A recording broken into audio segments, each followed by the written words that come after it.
Bismillahirrahmanirrahim. Assalamualaikum warahmatullahi wabarakatuh.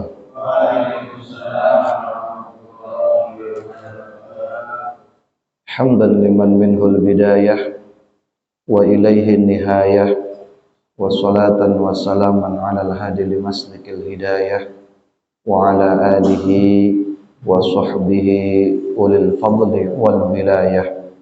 Asyhadu an la ilaha illallah wahdahu la syarika lah wa asyhadu anna Muhammadan abduhu wa rasuluhu la nabiyya ba'dah. Qala rabbi shrah li sadri wa yassir li amri wahlul 'uqdatam min lisani yafqahu qawli.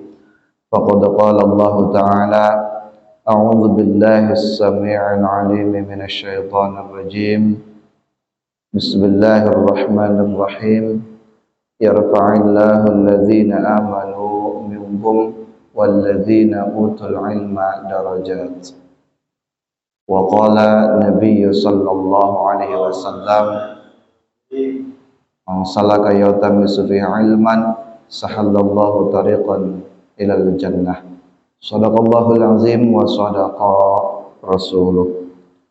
Untuk DKM yang saya hormati, juga perwakilan dari Badan Wakaf Al-Quran Cabang Karawang yang saya hormati, serta seluruh jamaah Mushola Al-Muhajirin yang dirahmati dan insyaallah dimuliakan Allah Subhanahu wa taala.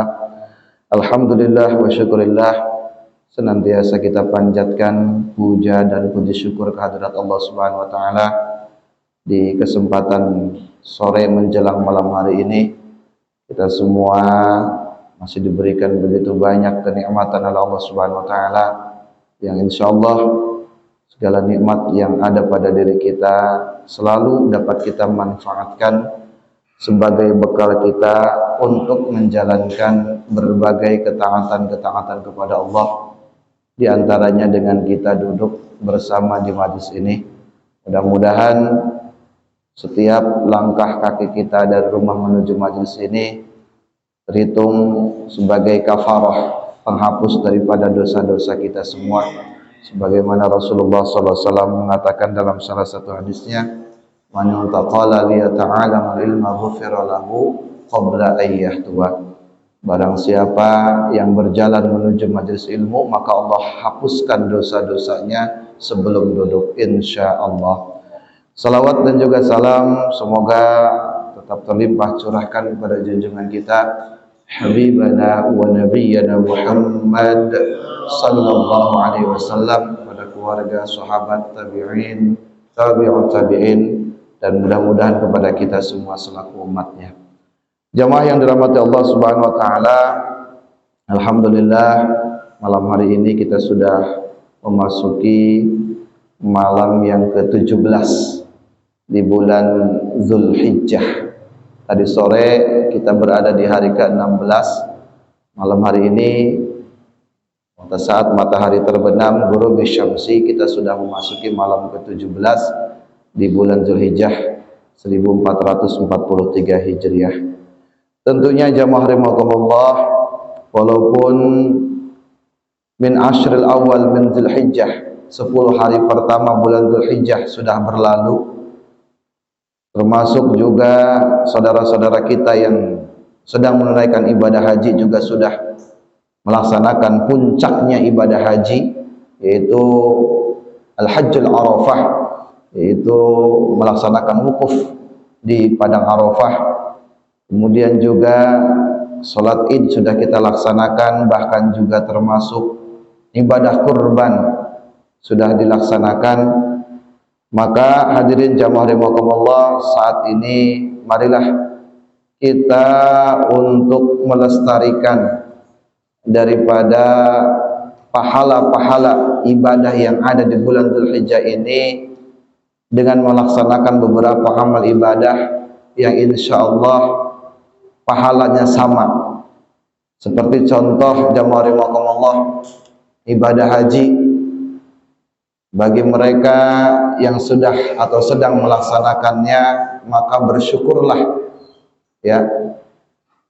Mudah-mudahan ibadah hajinya diterima oleh Allah Subhanahu wa taala Namun bagi kita yang belum berkesempatan atau belum ditakdirkan Allah untuk bisa menunaikannya, berusahalah dan berjuanglah, bersabarlah untuk bisa mewujudkan ibadah haji tersebut, sambil kita berikhtiar, sambil kita juga terus menjalankan amalan-amalan yang paling tidak pahalanya bisa menyerupai ibadah haji dan umrah. Sudah kita bahas, yaitu diantara amalannya adalah pelaksanaan salat isyraq. Nabi mengatakan, man shalal fajr fi jama'atin summa qa'ada yadhkurullah ila tulu'i syamsi summa shalla rak'ataini kanat lahu ka ajri hajjatin wa umratin tammatin. Barang siapa yang sholat subuh berjamaah kemudian dilanjutkan duduk dan berzikir sampai dengan ila tulu'i syamsi, sampai dengan terbitnya matahari, lalu dia sholat 2 rakaat, maka kata Nabi akan mendapatkan pahala seperti ibadah haji dan umrah. Jadi jamaah rahimakumullah, walaupun ritual hajinya, manasik hajinya hanya ada di bulan Dzulhijjah, bahkan min ashril awal, terutama di 10 hari pertama Dzulhijjah puncaknya, tapi pahala yang bisa kita peroleh ya dalam sehari-hari, kita bisa peroleh mendapatkan pahala seperti haji dan umrah tersebut, diantaranya dengan pelaksanaan salat isyraq yang sudah kita bahas tentang kaifiyahnya. Bahkan termasuk jamaah rahimakumullah, termasuk kurban yang kita lakukan kemarin itu sama halnya dengan ibadah haji. Bersyukur bagi mereka yang bisa berkurban, mudah-mudahan kurbannya diterima. Namun bagi kita yang belum bisa berkurban ataupun yang sudah berkurban, lestarikan pahala kurban tersebut walaupun musim kurban sudah berlalu. Karena ada amalan-amalan yang lainnya yang dicontohkan oleh Nabi, dianjurkan oleh Nabi, ketika kita melaksanakannya maka kita sama seperti berkurban. Apa itu? Itu diantaranya dalam hadis yang diriwayatkan Imam Bukhari wal Muslim, dikatakan bahwa Nabi mengatakan, man roha fil masjid fil jum'ah, barang siapa yang berangkat ke masjid untuk sholat Jumat di waktu yang pertama, maka faka'annama qarbat badnah, maka kata Nabi seolah-olah dia berkurban unta. Subhanallah, di Indonesia sekaya apapun kayaknya belum nemuin kita ada kurban unta ya. Tapi subhanallah, Rasul melalui lisannya dalam hadis yang sahih mengatakan kita bisa berpeluang mendapatkan pahala seolah-olah berkurban unta.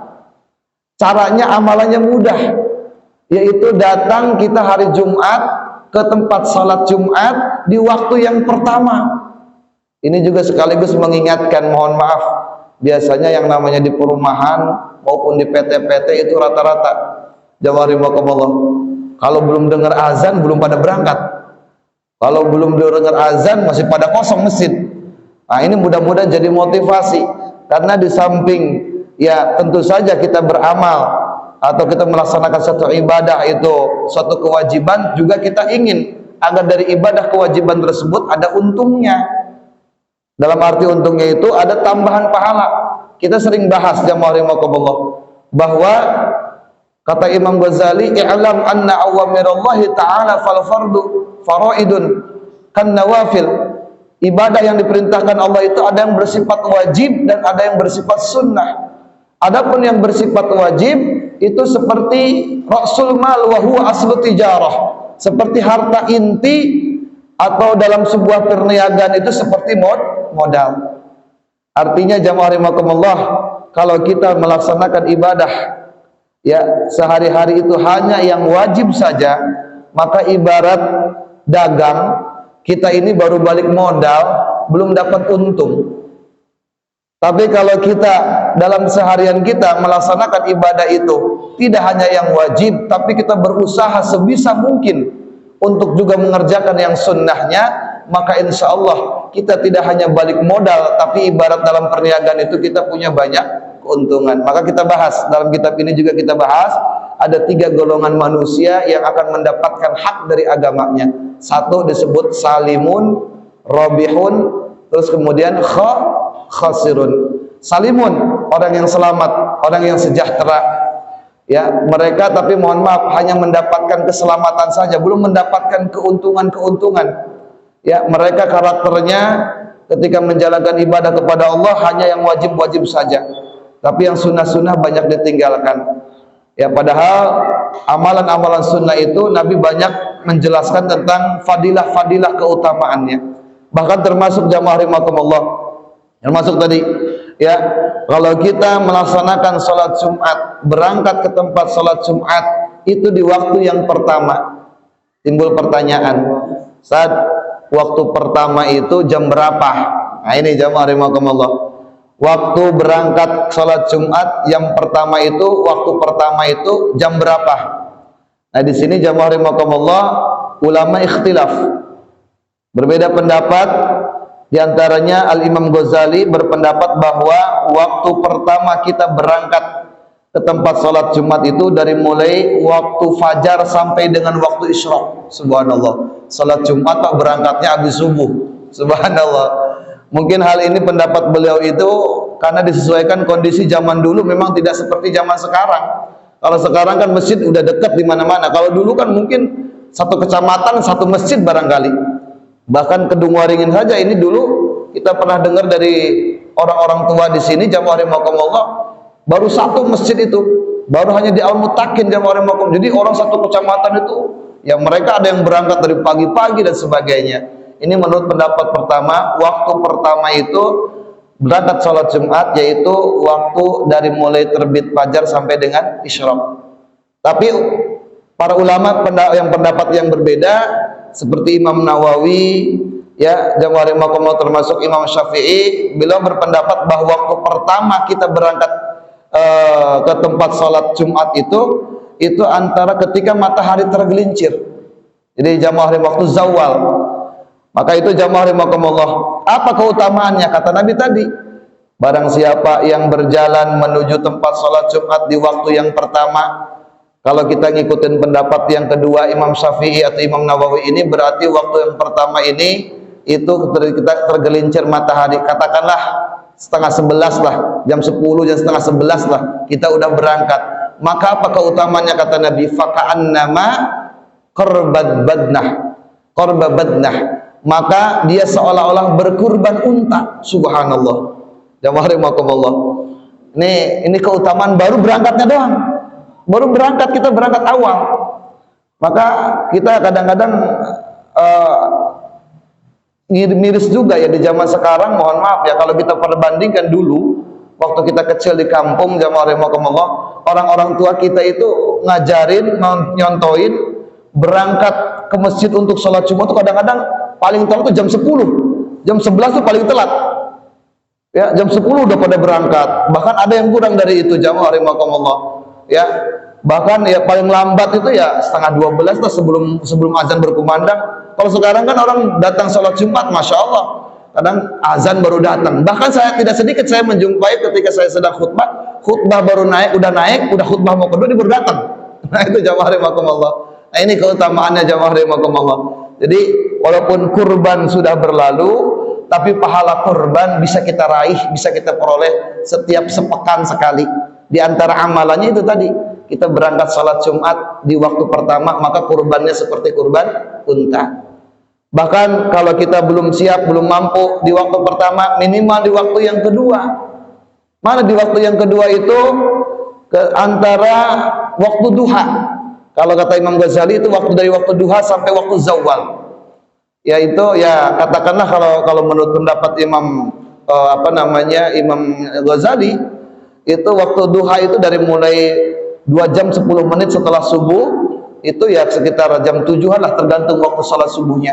Dan dari jam 7 sampai, tapi untuk pendapat yang lainnya, kalau kita ngikutin pendapat yang pertama tadi, Imam Nawawi mengatakan bahwa waktu pertama itu tergelincir matahari, katakanlah kira-kira kurang lebih jam 10 ya, kurang lebih jam 10, maka waktu yang kedua itu bisa jadi jam 11 ya, itu jam 11. Kalau kita datang nih, katakanlah kalau kita pakai jam, karena dulu kan nggak ada jam, maka lihat matahari. Semua waktu sholat itu dilihat dari bayangan matahari. Makanya ada istilah istiwa, zawal, ada istilah syafaq ahmar, syafaq abyad dan sebagainya. Nah jamaah rahimakumullah, waktu kedua Itu ya kurang lebih kira-kira jam 11 lah kalau kita berangkat ke masjid sholat Jumat jam 11, insya Allah apa pahalanya? Faka'an nama ya korbanul baqarah, maka kita seolah-olah berkurban sapi Pak, Masya Allah. Jadi berarti kan pahalanya masih terus berlanjut walaupun musim kurbannya sudah lewat. Mudah-mudahan ini jadi motivasi untuk kita semua ya. Kalau kita belum mampu berangkat sholat Jumat di waktu kedua, minimal waktu ketiga. Apa waktu ketiga itu? Ya kurang lebih sekira-kiranya ya paling lambat jam setengah 12 lah, tergantung waktu Jumatnya juga ya, setengah 12 lah intinya sebelum masuk waktu sholat Jumat, sebelum tergelincir matahari ya, artinya sebelum masuk waktu sholat Jumat. Maka apa kata Nabi? Faka'annama, kalau kita datang ke tempat sholat Jumat di waktu yang ketiga tadi, maka seolah-olah kita berkurban yang bertanduk, kurban domba, kurban kibasan ya, waqarnan, yaitu kurban yang bertanduk. Subhanallah. Jadi jamaah rahimakumullah, bahkan ada waktu keempat. Kalau kita datang di waktu 4 kurang lebih kira-kira kita baru 10 menit ya, baru 10 menit duduk udah azan, maka itu di waktu keempat. Itu bukan kurban, pahalanya keutamaan seperti kita bersedekah ayam ya, ayam jantan kita sedekah. Bahkan kalau kita datang terakhir waktu kelima itu ya mepet-mepet lah, udah mepet-mepet ya, masih kebagian azan lah gitu, masih kebagian azan di masjid saat sholat Jumat, maka itu seperti seolah-olah kita kurban bersedekah telur. Lewat dari itu maka kata Nabi, kita tidak mendapatkan keutamaan dari berangkatnya kita sholat Jumat, melainkan hanya sekedar menggugurkan sholat Jumatnya saja. Maka itu jamaah rahimakumullah, ini motivasi untuk kita semua. Allah Subhanahu wa taala Maha Adil, Maha Bijaksana. Karena ibadah-ibadah yang berkaitan dengan mal, dengan harta, tentu ya itu membutuhkan harta bagi orang-orang tertentu saja yang mungkin bisa melaksanakannya. Haji apalagi, kurban pun demikian. Maka walaupun demikian Allah Subhanahu wa taala memberikan amalan-amalan yang dimana ketika kita mengerjakan maka insya Allah pahalanya sama gitu ya. Ya, haji ada isyraq, kurban ada tadi berangkat sholat Jumat di waktu awal, waktu pertama, waktu kedua, waktu ketiga, tinggal pilih kita mau kurban apa nih gitu. Tapi mohon maaf kalau sudah kita mengamalkan ini, saya nggak usah haji ya, saya tiap hari dapat isyraq, saya nggak usah kurban lah, saya tiap hari Jumat saya berangkat awal, nggak usah begitu ya, itu salah kaprah juga begitu namanya. Nah kebetulan kita juga membahas tentang bab faslun fi adabil isti'adadi li sairis sholawat. Kita masih pada poin, pada pasal yang menjelaskan tentang adab-adabnya mempersiapkan segala waktu sholat. Jadi upayakan jamaah rahimakumullah di dalam pelaksanaan sholat yang 5 waktu, tidak hanya sekedar menggugurkan kewajiban, tapi juga kita bisa mendapatkan berbagai macam keutamaan yang sudah kita bahas dulu ya, dari mulai zuhur, sebelum zuhur kita qailullah gitu ya, itu pun sampai tidur jamaah rahimakumullah ada aturan mainnya. Kalau kita ingin mendapatkan keutamaan, Masya Allah, waktu tidur ada 5, ada ainullah, ada goilullah, ada qailullah, ada kailullah, ada failullah. Di antara 5 waktu tidur tersebut, yang satu yang disunahkan cuma satu, qailullah ya, yang 4 makruh. Ainullah, tidur antara waktu subuh sampai dengan isyraq. Tidur di waktu tersebut kata para ulama itu maka orang akan cenderung jadi pelupa. Maka justru sebaliknya Pak jamaah rahimakumullah, kita biasakan kalau kita ingin belajar, apa anak kita belajar sekolah, waktu subuh itu badak subuh sampai isyraq itu waktu yang paling baik untuk mengkaji ilmu mutolaah atau untuk belajar. Itu waktu yang paling baik. Justru sebaliknya, kalau setelah waktu isyraq, waktu subuh sampai dengan isyraq di tidur kita tertidur, maka di situ orang akan cenderung nanti sering lupa. Nah, itu jamaah, Nabi memberikan tuntunan. Ada lagi yang kedua, waktu tidur namanya goilullah. Goilullah itu tidur di waktu duha. Di waktu duha tidur tersebut kata para ulama penjelasannya, maka orang tersebut akan diwarisi sifat fakir. Ya, maka jamaah rahimakumullah sebisa mungkin ya kita menghindarinya. Mungkin di sini Ustadz gimana nih ya? Kita kan kadang-kadang kalau kerja kena shift, apalagi kalau shift malam, otomatis malamnya begadang, siangnya pagi nggak bisa, harus tidur kan, ngantuk jam. Itu lain lagi. Ya, jamaah rahimakumullah. Yang dimaksud di sini tentu saja jamaah rahimakumullah, syukur-syukur tetap kita bisa meninggalkannya, qailullah tersebut. Nah, yang ketiga ada tidur qailullah. Tidur qailullah itu yaitu tidur ketika saat matahari tergelincir sebelum zuhur sampai sebelum asar. Jadi dalam hadisnya disebutkan Nabi qailullahnya itu kadang-kadang di musim dingin beliau tidur sebelum zuhur. Tapi ketika di musim panas Rasulullah qailullahnya itu setelah zuhur. Tapi yang paling afdal itu para ulama, makanya di pondok-pondok pesantren, bahkan sekarang yang menarik, saya pernah baca berita jamaah rahimakumullah, di Jepang, Pak. Di Jepang itu luar biasa, saya baca berita, diwajibkan, diharuskan siswa-siswa sekolah itu tidur sebelum matahari di atas, tepat di atas. Itu tidur, Pak. Itu luar biasa. Jepang yang notabene ya mereka itu bukan beragama Islam, tapi mempraktekkan apa yang dicontohkan oleh Rasulullah SAW. Itu tidur qailullah, Pak. Sekarang di Jepang sedang digalakan. Ya, jadi bahkan ke murid-murid dari mulai SD sampai perguruan tinggi itu dianjurkan kalau kita sebelum jam 12 itu harus tidur, walaupun beberapa menit. Dan insya Allah tidur di waktu tersebut, ya walaupun hanya beberapa saat, beberapa menit, nggak pusing, Pak. Saya pernah mengalami, saya sering juga mempraktekkan. Walaupun malamnya kita begadang, kita ngantuk, terus kita paginya nggak kesempet tidur, ya. Kemudian kita tidur di waktu di waktu qailullah tadi, insya Allah walaupun 15 menit nggak pusing, Pak. Bahkan ada penelitian medis jamaah rahimakumullah, memang waktu terbaik siang hari tidur itu diantara itu, dari mulai sebelum zuhur ya sampai sebelum asar. Itu waktu baik untuk istirahat siang, tidur siang. Gak usah lama-lama juga, ya. Dan juga hati-hati juga, jangan mentang-mentang mau kemana, Pak? Qailullah. Qailullah nanti zuhurnya 2:30 lagi, 14 lagi. Bukan qailullah itu namanya. Nah, kemudian jamaah rahimakumullah, ada yang keempat namanya qailullah. Qailullah itu tidur antara waktu asar sampai waktu ghurubis syamsi, sampai terbenamnya matahari. Tidur di waktu tersebut kata para ulama maka akan mewariskan sifat gila, Pak.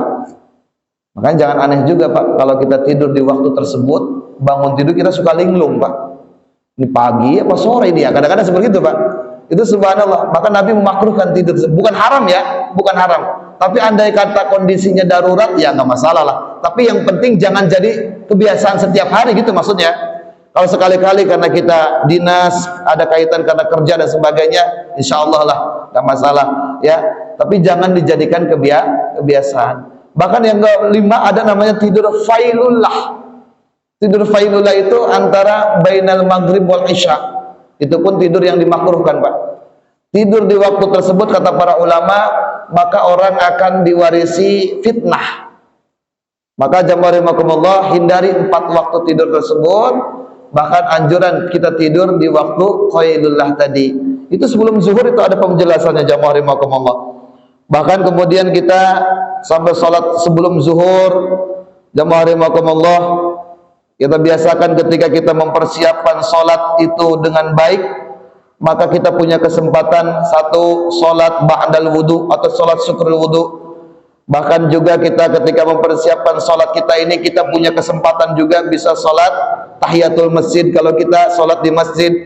Bahkan kita juga punya kesempatan sholat qobliyah ketika kita mempersiapkan waktu sholat. Beda halnya kalau orang sholat tidak dipersiapkan waktunya, Pak. Maka sedapatnya, ya, ya sekali-kali kalau kita dalam suatu kondisi tertentu bolehlah. Tapi jangan juga jadi kebiasaan. Karena alangkah ruginya jamaah rahimakumullah, dalam kajian tasawuf itu sunnah itu dikerjakan dapat pahala, ditinggalkan rugi. Bukan tidak apa-apa, tapi rugi. Oleh karena itu zuhur itu 4 rakaat.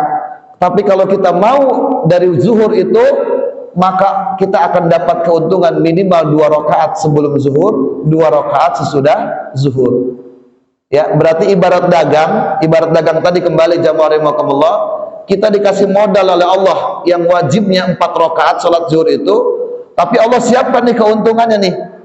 Tergantung kita pengennya sebanyak apa keuntungan kita dari salat zuhur tersebut. Kalau kita pengen banyak keuntungan, ya kita harus persiapkan waktu salatnya. Kalau bisa datang sebelum azan berkumandang supaya kita bisa mandi, dapat pahala lagi. Kemudian kita bisa salat ba'dal wudu. Ini termasuk salat ba'dal wudu ini termasuk amalan Bilal bin Rabah. Yang dikatakan Bilal bin Rabah ini orang yang masih hidup di dunia tapi terompahnya sudah terdengar di surga. Ini luar biasa. Salah satu amalan beliau itu diantaranya beliau selalu dawamul wudu, termasuk beliau selalu melaksanakan salat setelah dia berwudu. Nah itu jamaah rahimakumullah. Lalu kemudian juga kita punya kesempatan bisa melaksanakan sekurang-kurangnya. Kalau kita nggak bisa sholat ba'dal wudu, nggak bisa juga tahiyatul masjid, maka kita paling tidak punya kesempatan sholat qobliyah daripada zuhur tersebut.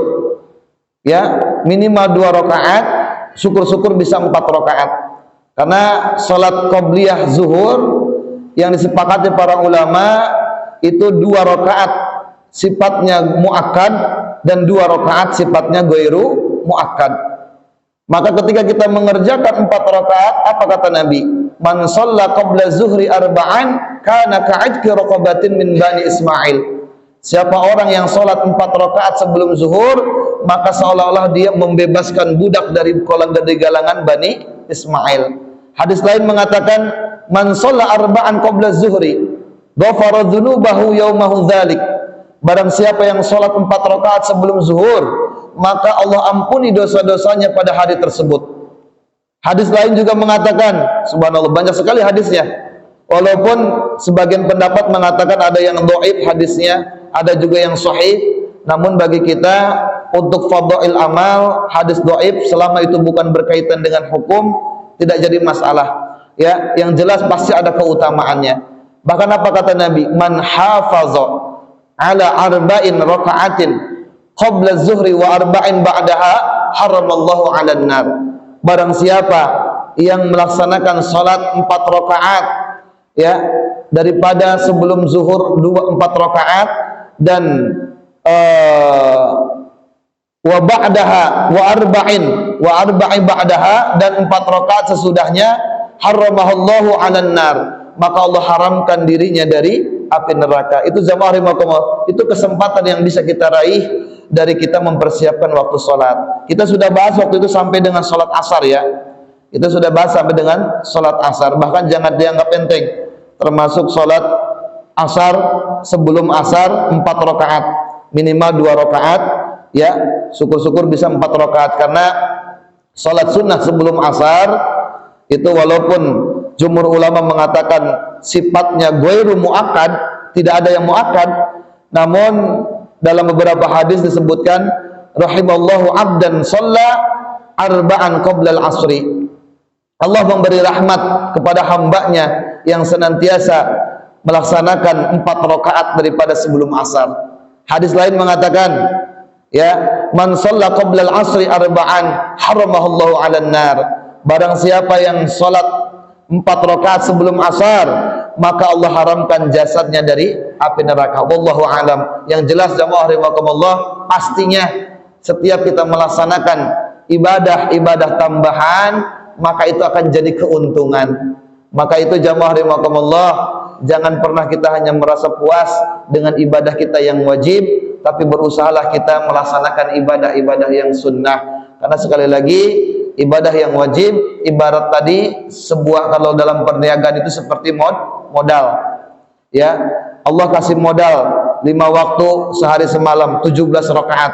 Dari 17 rakaat itu kalau kita mau, ada banyak keuntungan yang bisa kita peroleh ya. Bahkan yang disepakati para ulama, jumhur ulama, dari rawatib saja, dari salat sunnah rawatib, salat sunnah yang mengikuti, yang mengiringi daripada salat fardu itu jumlahnya sampai 22 rakaat ya.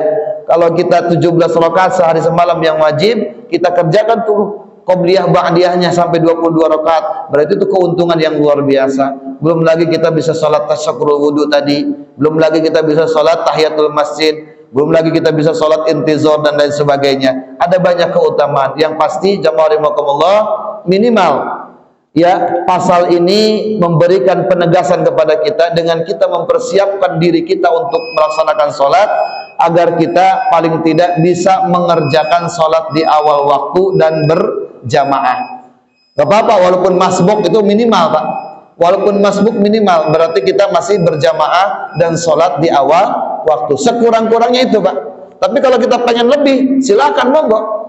Maka setiap orang yang melaksanakan ibadah sholat itu, walaupun jumlah rakaatnya sama, bacaannya sama, gerakannya sama, tapi tidak menutup kemungkinan pahalanya akan berbeda. Tergantung daripada seberapa banyak dia bisa mengamalkan amalan-amalan sunnahnya. Semakin banyak tentunya akan semakin banyak keuntungan pula pahalanya. Nah, itu sampai asar jamaah rahimakumullah. Nanti insyaallah kita akan lanjutkan lagi ya amalan ya sebelum maghrib sampai dengan sesudah maghrib, bahkan sampai terus sampai dengan waktu subuh insyaallah, karena ini panduan untuk kita sehari-hari agar setiap gerak-gerik langkah kita, apapun yang kita lakukan sehari-hari bernilai ibadah. Karena kita harus ingat jamaah rahimakumullah, umur kita ini waktu ke waktu, menit ke menit, jam ke jam, minggu ke minggu, bulan ke bulan, bahkan tahun ke tahun, bahkan sampai detik per detik nantinya akan dimintai pertanggungjawaban di hadapan Allah. Untuk apa umur kita manfaatkan, untuk apa umur kita gunakan. Maka setidaknya jamaah rahimakumullah, ketika kita berupaya agar setiap waktu kita ini dimanfaatkan semuanya agar bernilai ibadah, insyaallah ya kita termasuk golongan orang-orang yang beruntung, termasuk juga orang-orang yang selamat. Insyaallah, mudah-mudahan ada manfaatnya. Kurang lebihnya mohon maaf. Tentunya kebenaran mutlak datang dari Allah. Kesalahan kekhilafan dari diri pribadi saya mohon maaf dan saya mohon ampun kepada Allah Subhanahu wa taala, dan mudah-mudahan kita diberikan oleh Allah Subhanahu wa taala taufik dan hidayah serta kemudahan agar kita bisa melaksanakan berbagai macam ketaatan kepada Allah, baik yang bersifat sunnah terlebih lagi yang bersifat wajib. Dan mudah-mudahan juga kita semua bisa terus istiqomah di dalam talabul ilmi kita, karena sesungguhnya ada banyak keutamaan di dalamnya. Yang jelas jamaah rahimakumullah, orang yang hadir, orang yang duduk di majlis ta'lim, tidak ada yang mubazir sedikit pun. Sekalipun kita di sini ngantuk, sekalipun kita datang di sini ngobrol dan lain sebagainya, tapi insyaallah ketika kita niatkan dari rumah sungguh-sungguh untuk hadir di majlis ta'lim, maka insyaallah pahalanya akan sama saja. Bedanya paling nanti kalau di rumah ditanya sama bini, ngaji apa tadi? Tahu, begitu doang paling bedanya. Kalau pahala insyaallah sama. Demikian jamaah rahimakumullah, kurang lebihnya mohon maaf. Wal anfu minkum. Subhanakallahumma bihamdika asyhadu an la ilaha illa anta astaghfiruka wa atubu ilaik. Wallahu muwaffiq ila aqwamit thoriq. Assalamualaikum warahmatullahi wabarakatuh.